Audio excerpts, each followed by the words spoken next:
Well, I'm fascinated in the history of medicine in general.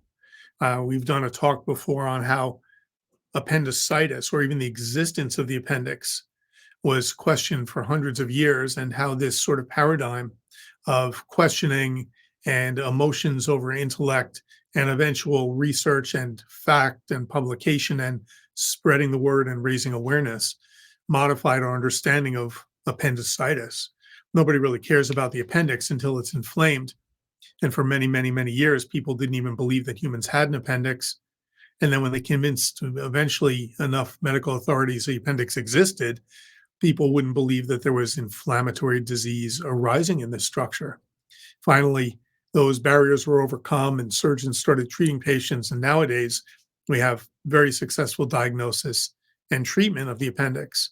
In addition, one of the tools that we use to diagnose appendicitis is a CAT scan. CAT scans were around for decades before anybody really used them to look at the appendix. But once we did use that tool, we saw that the diagnosis of appendicitis and the ruling out of appendicitis was much more successful. Now, we believe the same thing with thoracic outlet syndrome.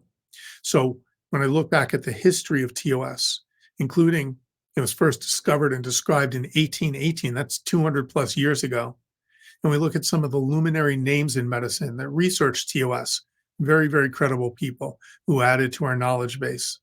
There's scatterings of papers from not so well-known people, but eventually over time, we got more of an idea of what's going on until the late 1980s, early 1990s, when the disputed TOS arose. And without going into the history of that in great detail, it really set us back a bit, because now a bunch of doctors just said, well, heck, if it's disputed, I'm not going to bother examining for it or diagnosing it or, God forbid, treating it.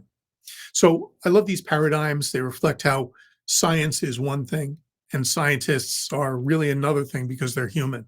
So we all want to be careful with that. There's lots of research coming out now on TOS because awareness has increased. I've gotten to work with some really neat people around the country, and these people are bringing up new ideas, progressive approaches, and I think we're on the doorstep of making real progress with the disease.